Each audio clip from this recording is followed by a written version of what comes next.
Stop it then. Here it comes. You'll love this one. Who can beat AJ? Fucking hell. Who can beat Anthony Joshua? If you believe the fucking cunts on Twitter who only watch boxing like once every fucking year or so, right? Nobody can beat him. Nobody since Mike Tyson has had the ability to beat this man. This man is indestructible. This man will eat your children. Thoughts? What? To people who are very new to boxing, about 3 or 4 years ago, we had a very heavily muscled former Olympian who was knocking everyone out. All Uh, Harrison? uh, David Price. Uh, the thing is with Anthony Joshua, he's looked sensational, right? But in my mind, a fighter is only, someone I'd put my money behind if they had got some sort of proven chin and some sort of proven stamina. So at this point, who can beat Anthony Joshua? In my mind, it's anyone who can land a punch on him, and it's anyone who can take him late in a fight. And the reason I say that, yeah, we know he got hurt by Dillian White in the amateurs wearing headgear. Yeah. Supposedly he's been knocked out in sparring. There's lots of rumours about that. We Is that, also know is that by David Price? People are saying he knocked out David by. Price. Yeah. We also know that very heavily muscled 18 stone guys can struggle to go the distance. Again, look at how David Price horribly gassed against Tony Thompson. Mm-hmm. So I think, have you ever seen Anthony Joshua take a solid punch in a pro ring? I think the first person who's able to land that punch on him has a chance of causing the upset because, he's so unproven, so untested at this stage. Do you know what? People say quite a common theme of thought I hear after every Anthony Joshua fight. People keep trying to bring Tyson Fury's name into the mix every single time, and people keep trying to say that Tyson Fury would lose to Anthony Joshua, and lose quite big. I think people are saying stuff like Joshua would knock him out in a couple of rounds. I'm not making this as a cast iron prediction, but if these two were to get in the ring and fight, right? Unless I see some serious improvement in Joshua, I would go for Tyson Fury in that fight. The reason I would go for Tyson Fury is someone who I believe can be anti-Joshua.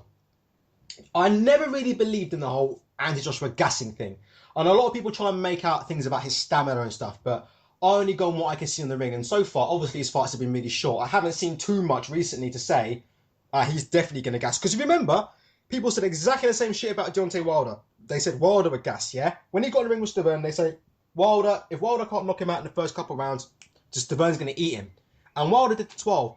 And Wilder did the 12 quite comfortably. However, when I watched Joshua finishing Kevin Johnson, yeah, I saw a noticeable decrease in stamina, in my humble opinion. Yeah. A noticeable decrease in stamina when he was finishing Kevin Johnson. That makes me think I am a bit concerned about how he would get on after rounds 6 and 7. I also think that the key to beating Anthony Joshua is to stay off the ropes. I don't give a fuck who you are in his heavyweight division. If you find yourself on the ropes against Anthony Joshua, you are in big fucking trouble. A bit like Carl Froch. Carl Froch, another one of them fighters who's just excellent on the ropes. Do you know what I mean? When Carl Froch fought George Groves in the second fight, I said I picked George Groves to win that fight. But I said if George Groves finds himself on the ropes, he's done. And obviously George Groves went onto the ropes and got sparked up, yeah? Yeah. I think Tyson Fury is the one guy who I can think of right now who has the footwork. His footwork for a fucking 6'9" guy. I keep saying on some videos, right? But I think it's something that if you've boxed before, yeah, or if anybody's ever actually boxed, right, they'll understand, yeah, how good this guy's footwork is and how good this guy's movement is. It's literally a 6'9" guy shouldn't be moving backwards the way he's moving. And I said it before, he's almost in Tyson Fury in some of these fights. He's actually fighting like a little guy in some of these fights in a way because he's not sort of using his strength, do you know what I mean? And he's not sort of imposing his will on these guys. He's just fucking boxing off the back foot, swiveling off the ropes, do you know what I mean? And doing all sorts. Yeah. I think he has in a fight what it takes to stay off the ropes against Joshua. I think he has what it takes physically and in terms of boxing ability to keep that fight in the centre of the ring for large periods. And I'm not convinced that Joshua is as sharp at working his way in from the centre of the ring as he is when he's got to go on the ropes. And I think that might possibly be his downfall in a fight. Absolutely. I think skill-wise, Tyson Fury is the best heavyweight in the world by quite some way. The versatility, the fact that he can switch stance, he's got combinations, punches all over the shop. He can fight to the head, to the body. He can move. He's got every tool to his game. He's pretty solid defensively these days as well. But what about the chin? What about the chin? Steve Cunningham dropped him. I think he's got a good chin. For me, being dropped isn't an indicator of a bad chin. Being hurt is an indicator of a bad chin. Being knocked out is an indicator of a bad chin. I like the fact that if Tyson Fury gets dropped, which let's be honest happens in boxing, you know that he can get up and fight on and still win a fight. My worry is when Anthony Joshua gets dropped, that could be all we see of him for the next year. He'll have to go to hiding if he fucking loses. Yeah, no, but I'll tell you the other thing, right? Joshua, and this is why I think Fury's going to beat Klitschko. I think it's exactly the same. When you have fighters who don't have versatility, right? Someone like Joshua, someone like Klitschko, they're so reliant on the long 1-2. They're so reliant on their jab. If you can take that away from them, they're going to absolutely sink. And Joshua is so used to being the big man in the ring, fighting, keeping his opponent out on the outside, using a battering ram jab.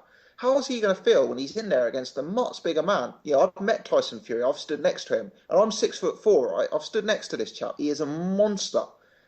He's going to be the guy on the outside keeping Joshua out, and Joshua's jab is going to be landing on air. I think that could have a severe, decision-making factor in this fight. Yeah, I think the reason why a lot of people sleep on Tyson Fury is his physique. I think certain people don't quite understand that when you're as big as Tyson Fury is, you're not necessarily going to have fucking a six-pack, do you know what I mean, and ripped arms and ripped muscles and things like that.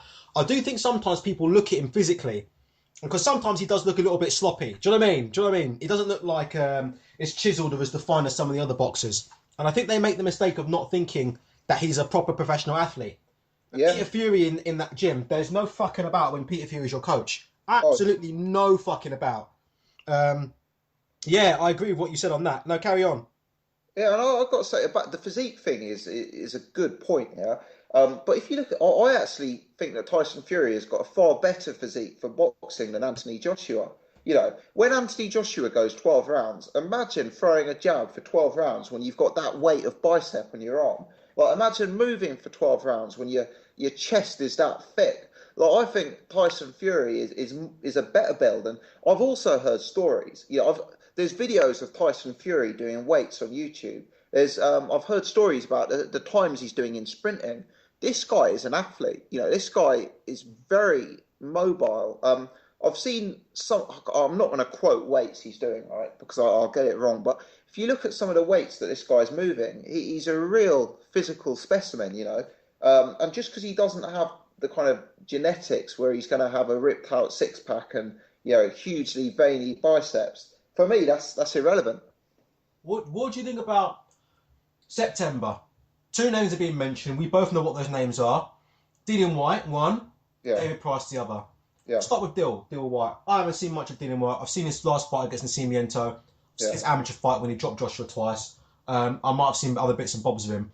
To me, at the moment, I've always given Dillian Whyte a slight a chance, and when I mean a chance, I mean I give him a slim chance in that fight. I'll give him a chance because he has shown in the past that he does have the power to hurt Anthony Joshua. Whether he has the power to hurt Anthony Joshua now is a different story. But the bottom line is he's knocked Joshua down twice in a fight, yeah? And Joshua will go into that fight. Excuse me, I've had a Domino's. A bit like Frankie Gavin, actually. Joshua will go into that fight and he will be a bit wary, in my opinion. As would anybody who's been in a fight and been knocked down twice by a guy, yeah? He'd be a bit wary of his power. I also think, and I've said it before on this channel, I think that Anthony Joshua is intimidated as a man by Dillian Whyte. Now, I'm not the kind of person, as you know, to come out and say, he's scared. I'm not that kind of guy, because all men are scared of another man. That's just the fucking way the world works, yeah? But I genuinely believe that Dillian Whyte does induce a bit of fear. I mean, Dillian Whyte has come out and said that he stepped to Anthony Joshua when they was in training camp together in Germany, in the Klitschko training camp. Basically offered him out to have a fight, yeah? And said, look, take it outside, yeah, and get it done. And Joshua didn't want to do it. He didn't want to do it. So I think that would be, if I had to give Dillian Whyte a bit of hope in this fight, I would give him a bit of hope in terms of he might have a bit of a psychological edge on Joshua slightly, in terms of he's already beaten him. Well, obviously it's the amateurs, and the amateurs isn't the pros, but he's already floored him. He's beaten him. And I do believe that Joshua is slightly intimidated by him. I don't believe that if these two are having a street fight, I don't believe Joshua would be the one to sort of to start it. Do you know what I mean? I think Joshua would be actually be the one who's more likely to walk away. Having said that, in terms of actual skill, because this is a boxing fight, I don't think Dillian White has the skill set ready yet to trouble Joshua. I will actually go with Joshua to knock him out in that fight, or Joshua to win quite convincingly in that fight, because I don't think Dillian White, to me, from what I've seen of him, I don't think he's ready enough. I don't think he's sharp enough to get in with Joshua. Certainly not as early as September, in my opinion. Yeah, yeah. I I agree with you on the skills. I think Joshua is a bigger man. I think he's got more skills. I think he's more ready. What I would say is I've seen a lot of Dillian White's fights, right? And I have not seen evidence that there's something there at the world class level. But some of the feedback I've heard about this guy is exceptional. Peter Fury rates this guy as real class. I've heard James Ali Basir on Bay Lorick, rating this guy as really, really top level. And he's got, from what I hear, Dillian White's got an excellent chin and carries like genuinely lethal power. Yeah, the power I believe for sure, definitely. And the other thing, right, is Dillian White. You've already made the point that he's not scared, that he's an aggressive guy. Let's also factor in that he's unbeaten. He's got so much desire to be a world champion himself. What you are not going to see from Dillian White is what Kevin Johnson did the other day, or what Raphael Love did the other day. Dillian White is going to come to fight. He is going to be throwing leather. He is going to be coming forward. He's not going to be like a scared little, in there. He's gonna bring it. And nobody's ever done that to Anthony Joshua. And it'd be interesting to see how he responds. I would make Joshua the favourite. I would, honestly. Yeah. Oh well, I mean, in a percentage, what percentage would you give Dylan that fight? Between. The thing is, right, Joshua is so unproven. There's so many questions about him. I'd give Dillian White between a 20 and a 30% chance. Okay. Yeah. I will go with 20 for me. Yeah. 20. I just think that. I mean, I could be wrong. I've always been a big believer in skills pay the bills. I've always been a believer in that. I've seen quite a few fights where one fighter has intimidated the other fighter. I have seen fights sometimes where. And it just basically doesn't. I'm sure it's such a stupid comparison, right? This is such a stupid, retarded comparison, but I'm going to make it anyway for entertainment's sake, right? I know Dillian White. I believe Dillian White does intimidate Anthony Joshua, right? But I think at the end of the day, skills will tell a story.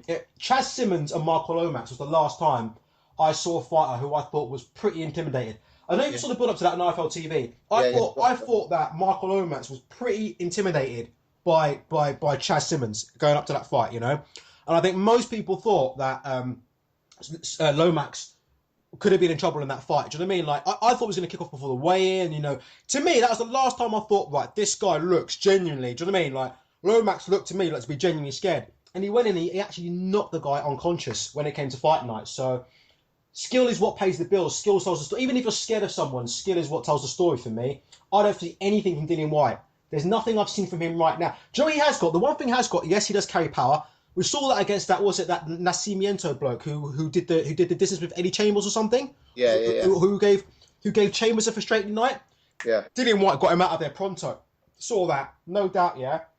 I believe the story is about the power. I also believe one thing that may help White is that he looks like a guy who's capable of throwing those dangerous wide looping punches, those overhand type punches, and he works the body quite well as well. Having said that, to do all these things against Joshua, he's gonna have to get in, and I haven't seen anything from him yet that makes me think he's ready to.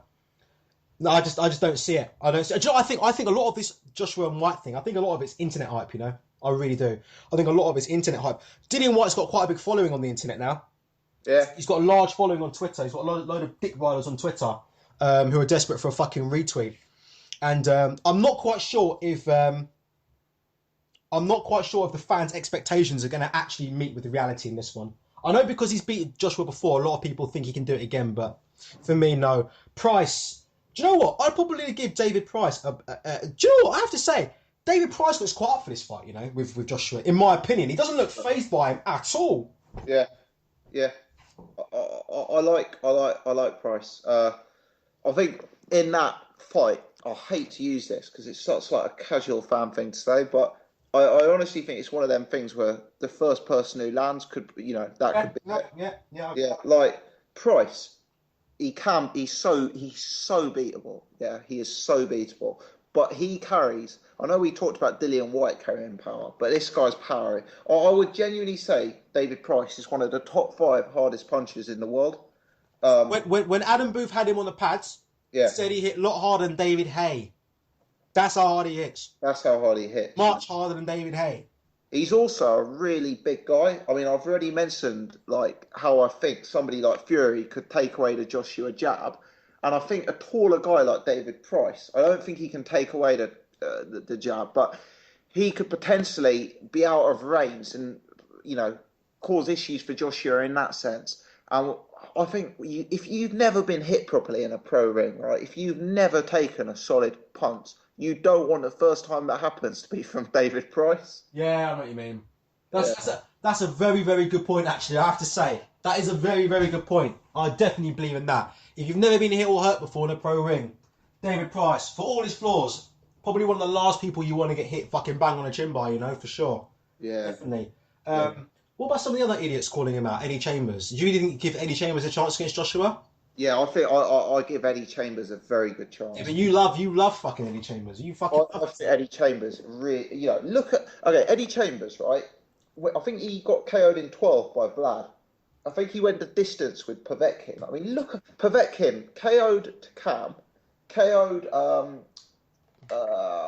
Perez the other day, KO'd Perez in 1, knocked out Manuel Char. This guy is a big puncher. Eddie Chambers has not only got a chin, but he is also elusive. Like Eddie Chambers signed with Al Heyman yesterday, by the way. So this fight is no longer going to happen whatsoever. Oh, I didn't know. Is he still with Peter Fury though?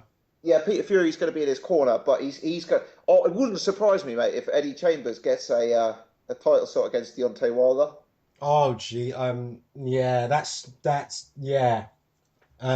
Don't tell me you're going to make Chambers the favourite to beat Wilder. Yeah, I think he beats Wilder. Yeah, Are you for real? Quite comfortably as well. Really? Yeah. I think he could 12-0 him. My initial thoughts on that fight is how does Chambers get inside of Wilder? I think Deontay Wilder is so predictable. Deontay Wilder is so obvious. And Chambers, he's such a good mover and he's got such a good boxing brain. You listen to this guy when he commentates. His boxing brain is so far ahead of mine, and he's working on angles, he's working on stances. I just think he's the kind of guy he could maybe get low. How he does it, I'm not going to come up with a articulate answer now, but I just see Deontay Wilder. I just thought he was terrible the other night. Terrible. I think Wilder would fight a lot better. I think Chambers. I mean, look how he dealt with Stavern. Stavern was a slightly smaller man. We'll get onto Wilder in a second. There's a reason why I'm saying this, right? If you look at Wilder against Stavern, right? Yeah. Stavern is pretty shortish for a heavyweight. He's about 6'2", right? Yeah. Well, I think he's a harder. Are we going to agree he's a harder puncher than Eddie Chambers, right? Yeah, definitely. Yeah. And you look with how with ease that Wilder dealt with him. Now, obviously, Stavern is nowhere near as slick, as Eddie Chambers, right? He's probably not as quick as Eddie Chambers as well, but the way Wilder controlled distance in that fight against a shorter man, I thought was pretty good. A shorter man who was proven world class, as Eddie Chambers, but also a man who does carry some power. I think with the Molina fight, as I said in my previous thing, I know he didn't look good in that fight, but I think he didn't look good in that fight. It's just my opinion. I think that's more to do with a slight technical deficiency. Molina's a little bit taller. He's about 6'4", 6'5". I checked it the other day. So he's a little bit taller. And he was throwing these sort of wide, sort of looping hooks, wide uppercuts and things like this. These kind of almost Hail Mary shots, right? Trying to sort of get Wilder out of there. I think what Wilder was doing was when Wilder was slipping his punches, he's dropping his hands, he's putting his chin right up in the air and he's leaning back. Sort of almost, do you know what I mean? Do you know what I mean? Almost like Nazim Hamed-esque or something. Do you know what I mean? Trying to use pure head movement to dodge the punches. Now, I'm pretty sure, because I watched the Stavern fight live, I'm pretty sure there were occasions against Stavern where he was doing the same thing. So this isn't something that he's just been doing in the Molina fight. But I think when he's in with a guy who's 6'2" and he's got shorter arms, you can get away with that kind of tactic, if that makes sense. But I think when he got in the ring with Molina and Molina was a bit taller, those punches weren't missing. Some of them were clipping him on the chin. And I think that's where he got into trouble. So I think if he makes the proper adjustments against someone like an Eddie Chambers, I just think stylistically in that fight, he made a few technical errors in that fight that made him look a lot worse than actually what he really is.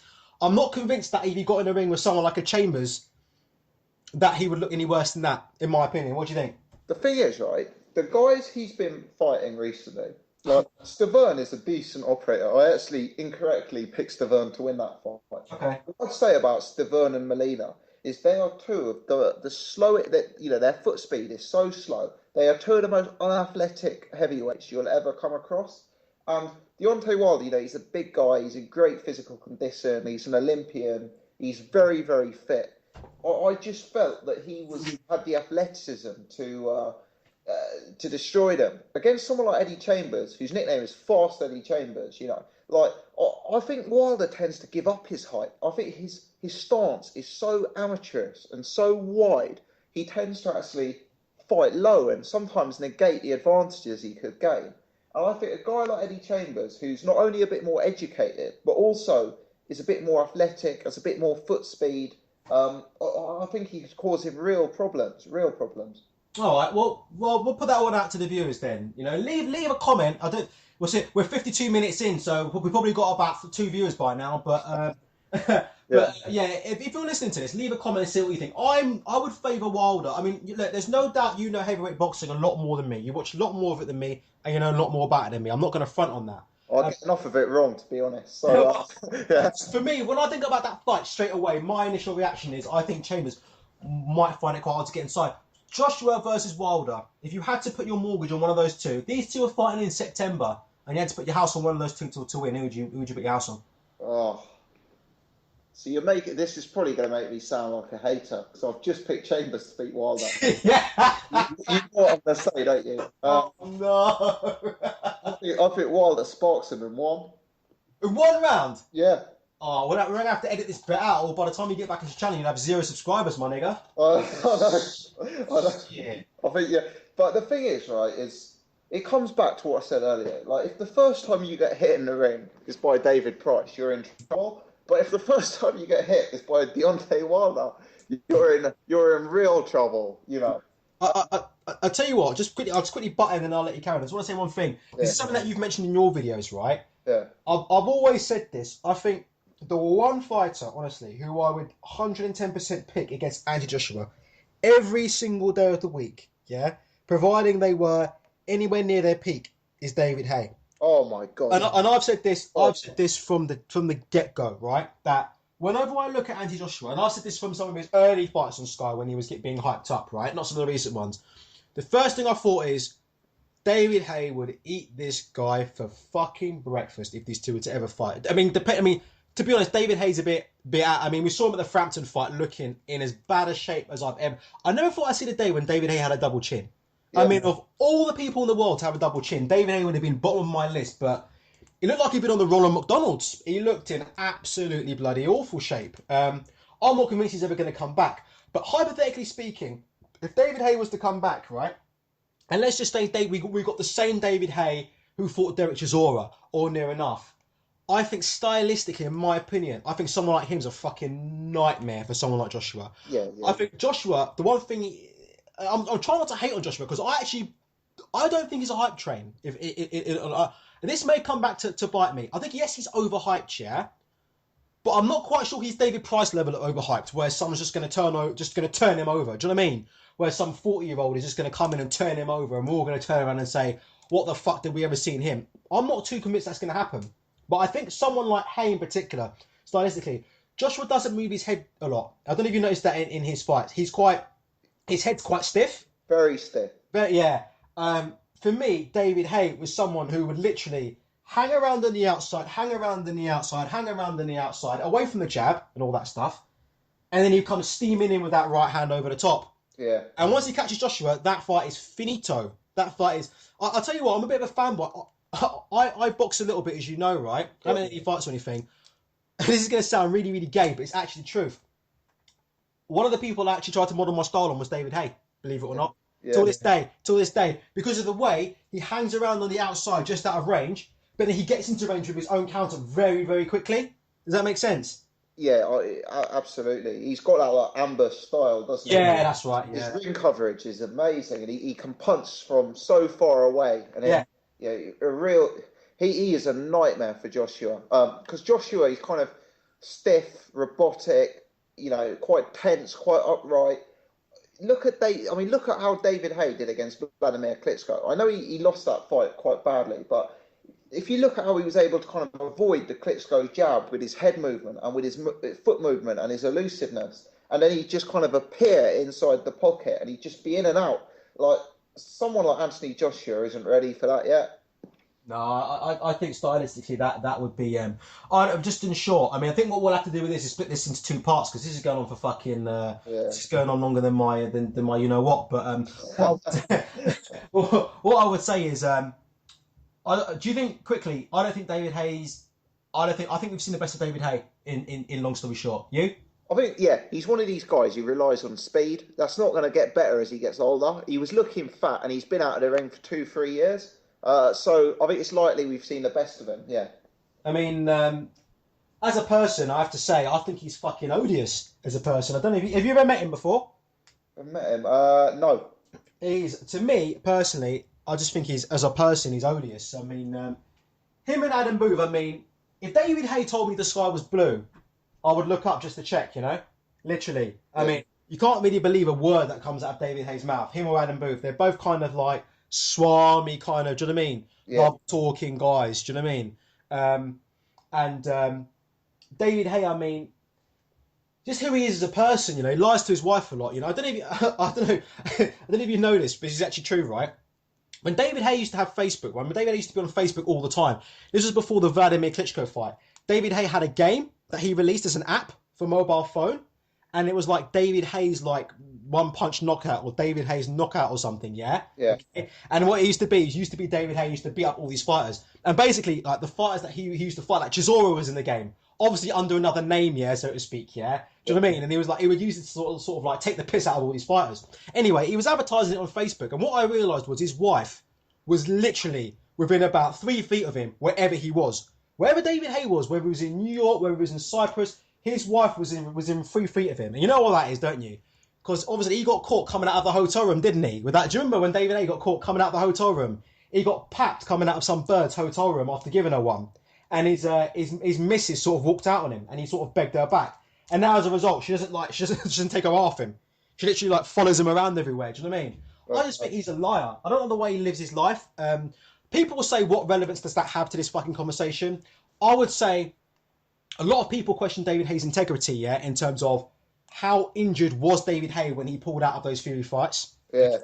I think a lot of people question David Haye's integrity in terms of the way he seems to use his fans because he's always trying to sell them things or push things on them. So he'll do a book signing, sort of in Vauxhall. Do you know what I mean? Get a couple of fans down to buy his book, I think, and sign, and then he'll sign the copies. I've certainly heard a few comments about David Haye in that the way he lives is quite sort of underhanded. He's a manipulator. He's a user. I don't know if you've got any thoughts on that. The one thing I would say about him, right, is he's someone who is clearly desperate to be a celebrity. I mean, you don't go on Celebrity Jungle and eat like a donkey's bollock if you're not like to be a celebrity. Yeah.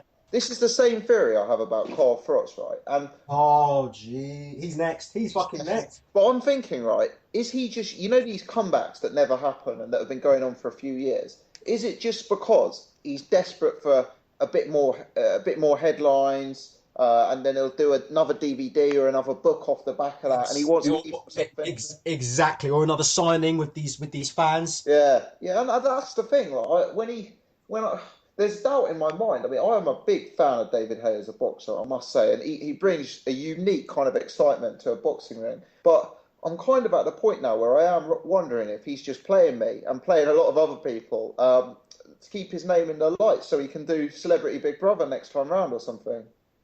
Yeah, just for me personally, just in closing, I agree with you on that. As a fighter, I actually look up to him as a boxer. But as a person, yeah, he's a bit odious. Going on to odious people who are a bit up their own arses. Guess who we're going to talk about now? The Cobra. Yeah, Mr.